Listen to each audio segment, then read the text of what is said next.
ఎవడైతే ఈ దేశానికి ప్రమాదమో ఉగ్రవాద వ్యవస్థను పెంచి పోషిస్తున్నారో, ఎవడైతే మేమే చింపుతామని ఆవులను చంపుతున్నాడో, ఎవడైతే మేము ఇట్లానే చేస్తామని లవ్ జిహాద్ చేస్తున్నాడో, ఇట్లానే ఎన్నిసార్లు కొట్టినా కోసినా జైల్లో పెట్టినా మళ్ళీ అదే దొంగతనాలు చేస్తున్నాడో వాళ్ళని వదిలిపెట్టి సామాన్య జీవితాన్ని గడుపుతూ సామాన్యంగా బతికేటువంటి కేవలము సనాతన ధర్మవాదులకు మాత్రమే ఈ పర్మిషన్స్ ఎందుకు అని సనాతన హిందూ ధర్మవాదులు అడుగుతున్నారు. అడుగుమన్నారు, నాతో చెప్పమన్నారు. నేను అదే చెప్తున్నాను.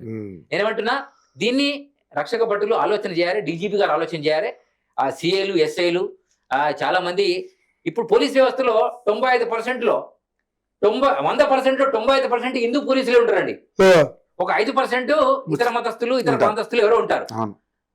ఈ 95%కు ఎవరు కూడా మొన్న రీసెంట్లీ శ్రీశైలంలో ఒక బస్సు వెళ్తుంటే బస్సులో శ్రీశైలం కొండపైకి వెళ్ళాలంటే టోపీని తీసి కింద పెట్టి నువ్వు హిందూలాగా లోపలికి వెళ్ళాలి అని అక్కడ సెక్యూరిటీ అడిగాడు పోలీసు.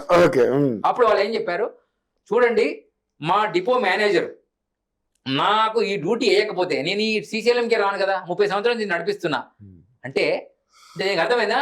డ్యూటీలో కూడా టోపీ పెట్టుకునే పరిస్థితి వచ్చినప్పుడు మరి అదే పోలీస్ డిపార్ట్మెంట్ లో ఎవరైనా అయ్యప్ప మాలేస్తే పోలీసు డ్రెస్ లోనే ఉండాలి, ఒక కండవ మాత్రం వేసుకోవాలి, బొట్టు కూడా పెట్టుకోవద్దు అనేటువంటి స్థితిలోకి వెళ్ళిపోయే పరిస్థితి వచ్చిందంటే ఇక్కడ ఎవరి కోసం బతుకుతున్నట్టు హిందువులలో ఉన్నటువంటి పోలీసులు ఆ డిపార్ట్మెంట్ లో. అదే ఒక ముస్లిం రంజాన్ టైంలో మరి ఆ పోలీసు టోపీ పెట్టుకొని పోతే వారికి ఏం కదా? ఇవన్నీ మన దగ్గర ఉన్నటువంటి సందేహాలు. దీన్ని డీజీపీ గారు లాంటి వారు అందరూ నివృత్తి చేయాల్సిన అవసరం ఉంది. తర్వాత రీసెంట్లీగా ఇంకొక మాట, ఆవు వేడికొండల వెంకటేశ్వర స్వామికి వారి యొక్క ఆగమం ప్రకారము అక్కడ వెంకటేశ్వర స్వామికి దేంతో కైంకర్యం జరగాలో ఒక లిస్ట్ ఉంది. పునుగు పిల్లి యొక్క దాంతో సువాసన రావాలి, అక్కడ పండినటువంటి పూలే అక్కడ చెందాలి అని ఆవు నెయ్యితోని మాత్రం, అంటే జెర్సీ కాదు, ఊపురంతో ఉన్నట్టు గంగడోలతో ఉన్నటువంటి ఆవుతో ఉన్నటువంటి నెయ్యిని మాత్రమే ఆ పరమ పవిత్రమైనటువంటి ఆ శ్రీనివాసుడి లడ్డూను తయారు చేయాలి అని ఒక ఆగమంలో ఉందండి. ఇది ఎక్కడ పంది నెయ్యితోని జెర్సీ నెయ్యితోని గొర్రె నెయ్యితోని కొండ గొర్రెల నెయ్యితోని తయారు చేయమని లేదండి అని గోఉద్యమం చేసేటువంటి శివకుమార్ లాంటి వారు చాలా మంది సుప్రీంకోర్టులో దావా వేస్తే సుప్రీంకోర్టు జడ్జి గారు ఏమిచ్చారు తెలుసా? ఏమండి మీ దేవుడు ఒరిజినల్ అంటే స్వదేశీ ఆవుతోనే నెయ్యితోనే చేయమని మీకు ఏమైనా కల్లో కనిపించి చెప్పారా? ఈ జెర్సీతో చేయకూడదని చెప్పారా అని ఉల్టా ప్రశ్న వేశాడే తప్ప, అరే వాళ్ళ ధర్మాన్ని మనం రక్షించాలి, వాళ్ళు చెప్పేది కరెక్టే కదా, మీరు జెర్సీ ఆవులది వదిలిపెట్టి స్వదేశీ ఆవులతో పెంచండి అని ఒక మాట చెప్పలే. నేను ఇలాంటి వ్యవస్థల్లో ఉండేటువంటి పెద్ద మనుషుల గురించి నేను మాట్లాడుతున్నాను. ఇప్పుడు వాళ్ళ మతాలలో వాళ్ళ ఆచార వ్యవహారాల ప్రకారం 4 మందిని పెళ్లి చేసుకోవచ్చు, 40 మందిని కావచ్చు, తలాక్ చేయొచ్చు అనేటువంటి జీవోలు తెచ్చుకున్నప్పుడు మన సనాతన హిందూ ధర్మం వల్ల మన ఆగమం ప్రకారం చేసుకోవడానికి మరి ఈ న్యాయ వ్యవస్థ ఎందుకు ఇలా ఉంటుంది?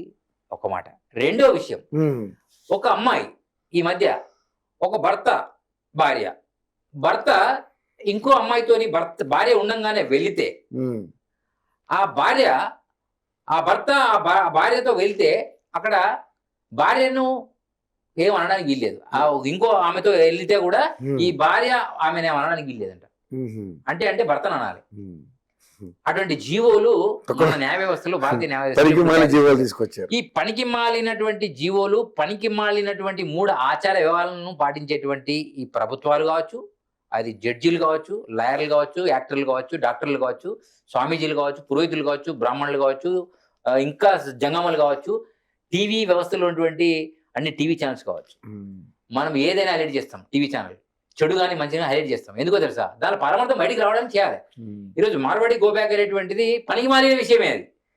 కానీ ఛానల్స్ కి రేటింగ్ కావాలి అంటే ఆ విషయం మీద చాలా మంది మాట్లాడుతుంటారు. సో అందరికి అదే ఇప్పుడు అభియోగం. మార్వాడీలు కానీ ఇప్పుడున్నటువంటి హైదరాబాద్ లో కానీ మొత్తం ఛానల్ ఇష్యూ కాదు, దాన్ని ప్రజలకు అర్థమయ్యేటట్టు చేయడం మరి ప్రధాన లక్ష్యం అండి. ఒకప్పుడు మనిషిని కుక్క కరిస్తే వార్త కాదండి, కుక్క మనిషిని కరిస్తే వార్త. కానీ ఇప్పుడు ఉల్టా అయిపోయింది. ఎందుకంటే ఒకప్పుడు ఒకటో DD1 DD2 ఉండేది.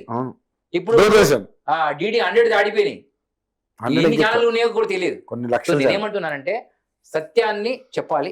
రాజ్యాంగం ప్రకారం ఈ దేశంలో త్వరలో ఒకటే వస్తుంది NRC, ఒకటే చట్టం, ఒకటే దేశం, ఒకటే ధర్మం అనే సిద్ధాంతం త్వరలో నరేంద్ర మోడీ గారి పీరియడ్ లో వస్తుంది. ఈ దేశంలో బతకాలి అంటే ఎవడైనా భారత్ మాతకి జై అనాల్సిందే. ఈ దేశంలో 85-90% ఉన్న హిందువుల యొక్క మనోగతాలను, వారి యొక్క ఆచార వ్యవహారాలను గౌరవించాల్సిందే, లేదా ఈ దేశం నుంచి వాడు పారిపోవాల్సిందే అనేటువంటి జీవోలు త్వరలో వస్తాయి.